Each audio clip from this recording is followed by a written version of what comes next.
Você acorda, você faz um café e a primeira coisa que você quer é uma boa notícia. Aquela dada com credibilidade e imparcialidade. Então, tá feito. Café com Notícia. Trazendo as primeiras e principais notícias do dia. Café com Notícia. Bom dia, bom dia. Desperte para esse novo dia. Em 5 segundos, Café com Notícia.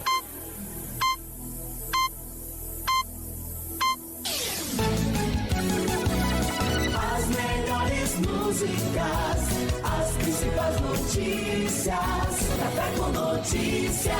Café com Notícias está no ar para você a partir de agora, com muita informação. Diego Soares junto com você, bom dia, boa terça-feira, 21 de dezembro, vamos à previsão do tempo. Previsão do tempo para esta terça-feira, 21 de dezembro. Centro-Oeste. Goiânia, em Goiás, tem nesta terça-feira tempo nublado, com pancadas de chuva, trovoadas e temperatura variando entre 21 e 31 graus. A umidade relativa do ar é de 50% a 95%. Cuiabá, em Mato Grosso, fica com chuva e trovoadas isoladas e temperatura entre 24 e 32 graus. A umidade do ar é de 55% a 95%. Norte. Palmas, em Tocantins, tem chuva e trovoadas isoladas, com temperatura marcando entre 24 e 29 graus. A umidade do ar gira em torno de 65% a 95%. Feijó, no Acre, festeja aniversário nesta terça-feira, com tempo nublado, pancadas de chuva, trovoadas e temperatura entre 23 e 29 graus. A umidade relativa do ar é de 70% a 100%. Nordeste. São Luís, capital do Maranhão, apresenta muitas nuvens com pancadas de chuva isoladas e temperatura indicando entre 26 e 33 graus. A umidade do ar é de 55% a 85%. Salvador, na Bahia, tem pancadas de chuva isoladas com temperatura variando entre 24 e 30 graus. A umidade relativa do ar é de 60% a 90%. Sul. Curitiba, no Paraná, tem nesta terça-feira pancadas de chuva, trovoadas e temperatura entre 15 e 30 graus. A umidade relativa do ar oscila entre 30% a 95%. Florianópolis, em Santa Catarina, fica com pancadas de chuva isolada, com temperatura em torno de 22 e 29 graus. A umidade do ar varia entre 55% a 85%. Sudeste. São Paulo fica com muitas nuvens, com possibilidade de chuva isolada e temperatura em torno de 17 e 32 graus. A umidade do ar varia de 40% a 95%. A cidade do Rio de Janeiro tem sol com muitas nuvens e temperatura indicando mínima de 19 e máxima de 33 graus. A umidade relativa do ar é de 40% a 90%. Você ouviu a previsão do tempo para esta terça-feira, 21 de dezembro. Com informações do IMET, o Instituto Nacional de Meteorologia, da Rede Nacional de Rádio em Brasília, América Mel. Previsão do tempo na Rede Nacional de Rádio. O cancelamento de todos os voos da companhia aérea Itapemirim na última sexta-feira segue causando transtornos aos passageiros neste fim de ano. O Procon de São Paulo notificou hoje a empresa pela suspensão dos serviços e exigiu imediata realocação em voos de outras companhias aéreas ou ressarcimento dos passageiros afetados sob pena de multa. É o que explicou o diretor executivo do Procon, Fernando Capês. A empresa poderá ser multada em até 11 milhões de reais e também obrigada a reparar o dano material e moral de todos os passageiros por meio de uma ação civil pública, uma ação de dano moral coletivo, que poderá ser proposta contra a empresa ou, caso ela não tenha saúde financeira, contra os sócios diretamente diante da desconsideração da personalidade jurídica. Quem teve o voo cancelado busca alternativas para conseguir fazer a viagem. É o caso da servidora pública Adriana Jesus, moradora de Jundiaí, no interior de São Paulo. Ela tinha passagem marcada para Salvador no dia 18 de dezembro, com destino final na cidade de Santo Antônio de Jesus. Mas uma semana antes, ao conferir a situação de seu voo, foi avisada que ele tinha sido cancelado, mas que poderia remarcar para o dia 19. Na última sexta-feira, recebeu um novo comunicado da Itapemirim de que todos os voos estavam cancelados. Com as passagens de outras companhias aéreas com os preços nas alturas e os ônibus sem vagas, Adriana Jesus chegou a comunicar a desistência da viagem à família, mas de última hora conseguiu uma passagem de ônibus. De ônibus eu não conseguia mais comprar, porque não tinha vaga, as empresas de ônibus não tinham mais passagem para vender nos sites, aí eu já estava conformada em não ir. Aí, como a minha amiga tinha comprado uma passagem para uma pessoa e a pessoa desistiu de ir, ela ia de ônibus, minha amiga vai de ônibus. Aí ela conseguiu cancelar a passagem da pessoa que desistiu e eu comprei a passagem da pessoa que desistiu de ônibus. Aí agora eu vou viajar de ônibus hoje, 4 horas da tarde, e vou chegar lá na minha cidade quarta-feira de manhã. Já o morador de Mauá, Ananias Coimbra, conta que conseguiu cancelar e ter reembolso das 2 passagens da Itapemirim, uma para passar o Réveillon em Florianópolis e outra para passar o Carnaval do ano que vem em Fortaleza. Ele explicou que não conseguia entrar em contato por telefone com a empresa e só conseguiu fazer o estorno do valor no cartão de crédito depois de ir pessoalmente ao guichê da empresa no aeroporto de Congonhas. Hoje, aqui pessoalmente, consegui resolver o cancelamento e como eu tinha efetuado a compra por cartão de crédito, vai ser estornado através da administradora do cartão.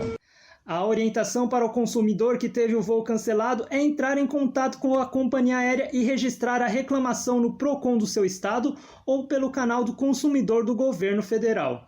Lembrando que, de acordo com resolução da ANAC, a empresa aérea deve oferecer aos passageiros prejudicados alternativas como outros meios de transporte, acomodação ou refeição e compensações financeiras.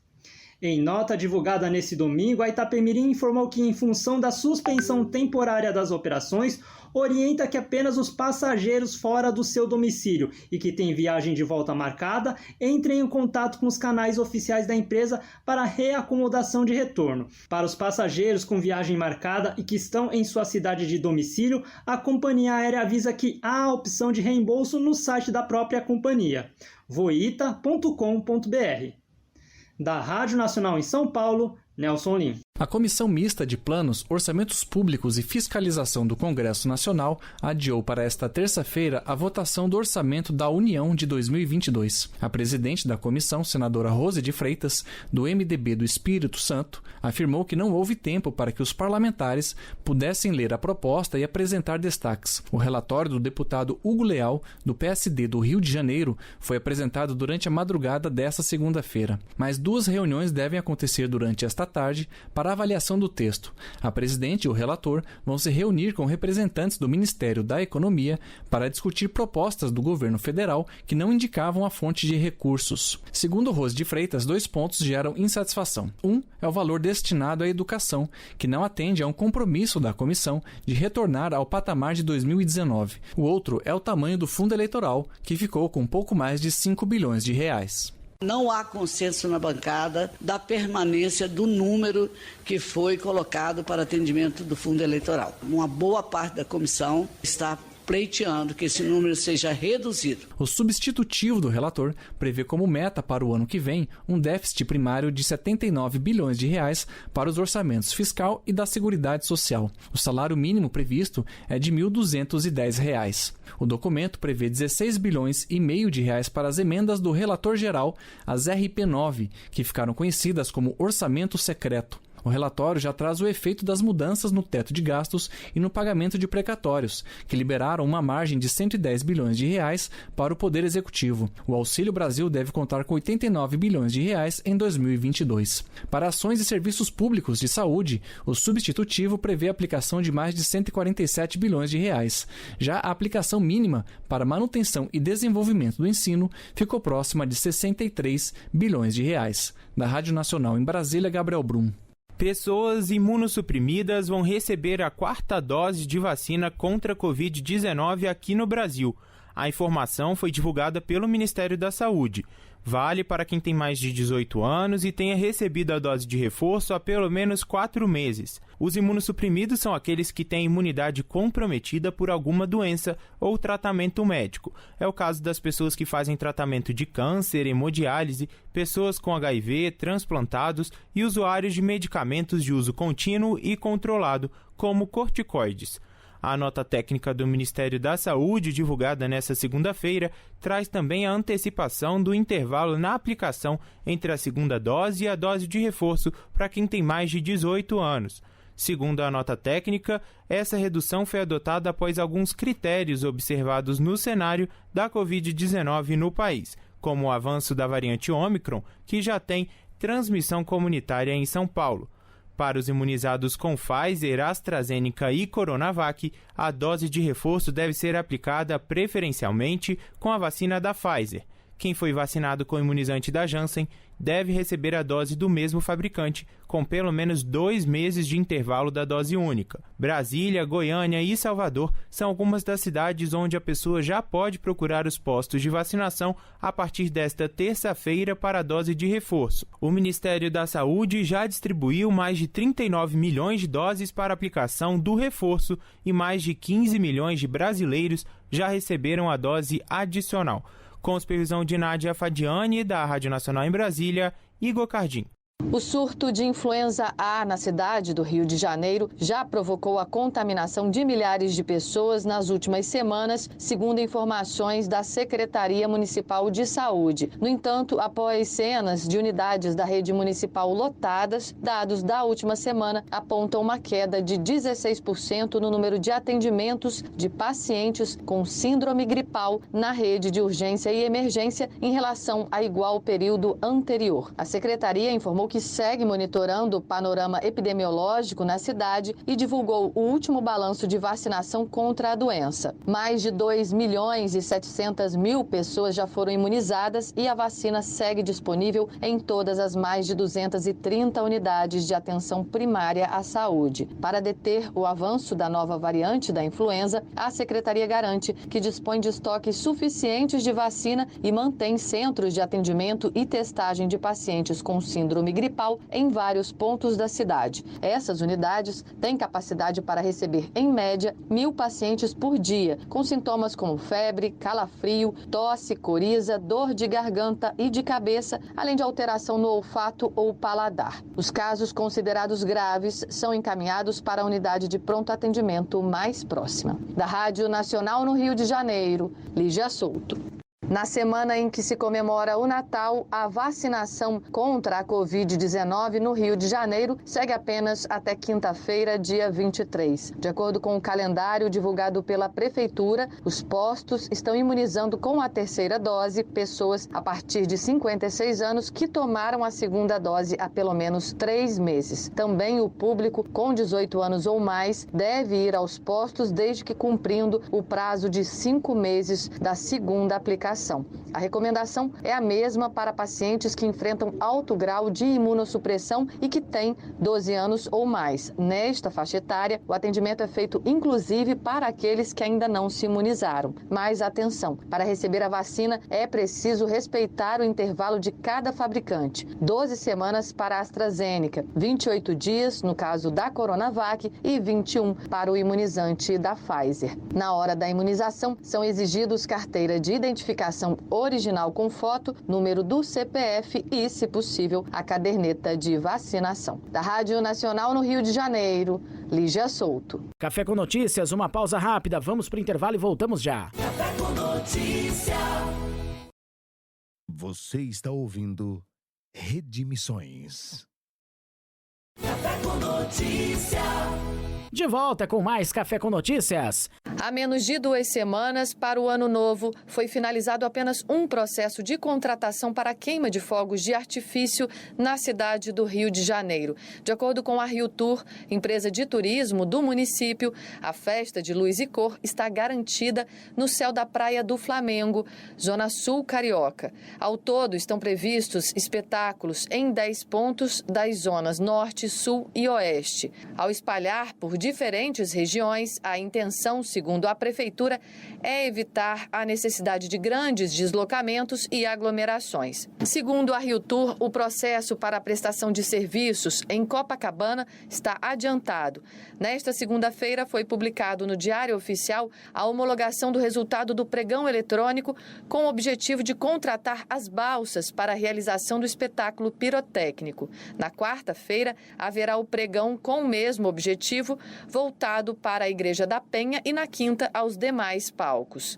Os detalhes do Réveillon na cidade foram anunciados no último dia 9, mas a Prefeitura informou que irá convocar uma coletiva de imprensa esta semana para divulgar o planejamento completo das festas de Ano Novo. Mesmo sem os tradicionais shows na praia, que reuniam milhares de pessoas antes da pandemia, o Sindicato dos Meios de Hospedagem do município informou que até a última sexta-feira o setor registrava ocupação de 86%. A expectativa é de alcançar a marca de 100% até o Réveillon. Com informações da Agência Brasil, da Rádio Nacional no Rio de Janeiro, Lígia Souto. O governo do estado de São Paulo anunciou nesta segunda-feira que vai manter a obrigatoriedade do uso de máscara em espaços coletivos até 31 de janeiro de 2022. A medida é para reforçar a proteção da população. A decisão foi anunciada pelo secretário estadual de Saúde de São Paulo, Jean Gorenstein. Segundo ele, esta é uma medida de cautela por causa do surgimento dos primeiros casos da variante Ômicron da Covid e também devido ao surto de gripe aqui no estado. Após 31 de janeiro do ano que vem, o assunto vai voltar para a pauta e novamente o governo de São Paulo decidirá se flexibiliza as regras para o uso de máscara ou não. Lembrando que o uso deste item de proteção é obrigatório no estado desde o dia 1º de julho de 2020. De lá para cá, segundo a Secretaria Estadual de Saúde, as equipes do Centro de Vigilância Sanitária realizaram mais de 500 mil de inspeções e mais de 10 mil autuações relacionadas ao descumprimento de normas sanitárias.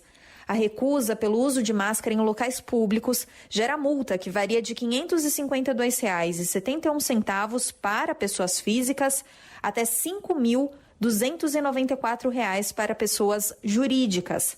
Atualmente, no estado de São Paulo, mais de 78% da população já completou o esquema vacinal contra a Covid-19.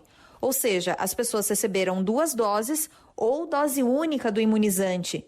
Se considerada apenas a população adulta, o estado conseguiu vacinar cerca de 95,4% da população.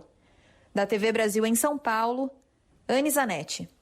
O Tribunal Regional Federal da 2ª Região cassou a liminar que afastava Larissa Peixoto da presidência do IPHAN, Instituto do Patrimônio Histórico e Artístico Nacional. A decisão é do corregedor desembargador Teófilo Antônio Miguel Filho, que esta semana está no exercício da presidência do tribunal. O afastamento de Larissa foi determinado no sábado em caráter liminar pela Justiça Federal no Rio de Janeiro. O mérito da ação ainda será julgado. A Advocacia Geral da União ingressou com pedido de suspensão da medida e foi atendida. Em sua decisão, Teófilo Antônio Miguel Filho afirma que a liminar suspendeu um ato do Poder Executivo, afastando a atual presidente do IPHAN das suas funções, com inegáveis prejuízos às atividades administrativas e às políticas públicas de competência da autarquia. Na avaliação do magistrado, a liminar também tem potencial para causar grave prejuízo legal à ordem administrativa, na medida em que invade o mérito do ato administrativo sem garantir o direito ao contraditório.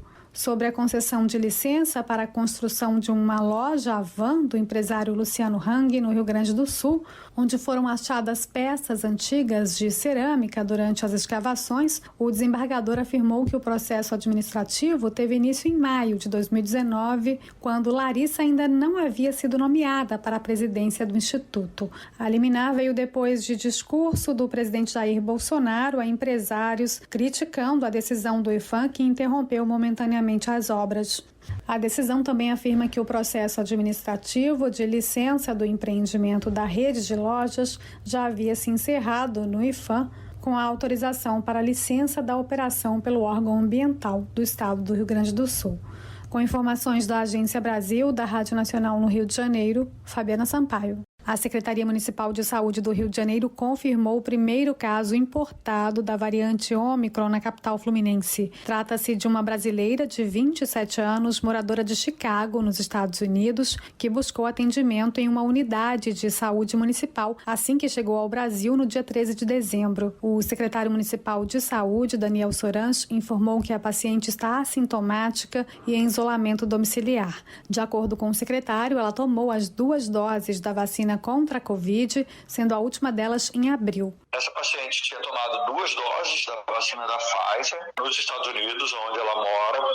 A segunda dose foi realizada no mês de abril, ou seja, mais de 6 meses do momento que ela pega a doença, no momento em que certamente a vacina vai diminuindo a sua eficácia. Então é muito importante, isso reforça mais uma vez que a população precisa tomar a 3ª dose da vacina. A variante Ômicron já foi demonstrado que ela é sensível à vacina, que ela não consegue ultrapassar completamente a barreira vacinal. Sorans também informou que todas as pessoas que tiveram contato com a mulher foram rastreadas e testaram negativo. O objetivo é atrasar ao máximo a transmissão comunitária, que, na previsão do secretário, em algum momento vai acontecer. A variante Ômicron já circula na maioria dos países do mundo, então certamente mais cedo ou mais tarde ela vai começar a circular no Brasil. O que a gente precisa fazer é proteger a nossa população contra essa variante e contra as outras. A melhor forma de proteção hoje é que as pessoas se vacinem, tomem a dose de reforço. O secretário de Saúde reforçou ainda que o município vai continuar intensificando a cobrança do passaporte da vacina contra o novo coronavírus e suas variantes. Da Rádio Nacional no Rio de Janeiro, Fabiana Sampaio. Previsão do tempo para esta terça-feira, 21 de dezembro. Centro-Oeste. Goiânia, em Goiás, tem nesta terça-feira tempo nublado, com pancadas de chuva, trovoadas e temperatura variando entre 21 e 31 graus. A umidade relativa do ar é de 50% a 95%. Cuiabá e Mato Grosso fica com chuva e trovoadas isoladas e temperatura entre 24 e 32 graus. A umidade do ar é de 55% a 95%. Norte. Palmas, em Tocantins, tem chuva e trovoadas isoladas com temperatura marcando entre 24 e 29 graus. A umidade do ar gira em torno de 65% a 95%. Feijó, no Acre, festeja aniversário nesta terça-feira, com tempo nublado, pancadas de chuva, trovoadas e temperatura entre 23 e 29 graus. A umidade relativa do ar é de 70% a 100%. Nordeste. São Luís, capital do Maranhão, apresenta muitas nuvens com pancadas de chuva isoladas e temperatura indicando entre 26 e 33 graus. A umidade do ar é de 55% a 85%. Salvador, na Bahia, tem pancadas de chuva isoladas, com temperatura variando entre 24 e 30 graus. A umidade relativa do ar é de 60% a 90%. Sul. Curitiba, no Paraná, tem nesta terça-feira pancadas de chuva, trovoadas e temperatura entre 15 e 30 graus. A umidade relativa do ar oscila entre 30% a 95%. Florianópolis, em Santa Catarina, fica com pancadas de chuva isolada, com temperatura em torno de 22 e 29 graus. A umidade do ar varia entre 55% a 85%. Sudeste. São Paulo fica com muitas nuvens, com possibilidade de chuva isolada e temperatura em torno de 17 e 32 graus. A umidade do ar varia de 40% a 95%. A cidade do Rio de Janeiro tem sol com muitas nuvens e temperatura indicando mínima de 19 e máxima de 33 graus. A umidade relativa do ar é de 40% a 90%. Você ouviu a previsão do tempo para esta terça-feira, 21 de dezembro. Com informações do IMET, o Instituto Nacional de Meteorologia, da Rede Nacional de Rádio em Brasília, América Mel. Previsão do tempo na Rede Nacional de Rádio. Café com Notícias desta terça-feira fica por aqui, prometendo voltar amanhã na quarta com mais informações. Um forte abraço, fiquem bem e até lá. Café com Notícia.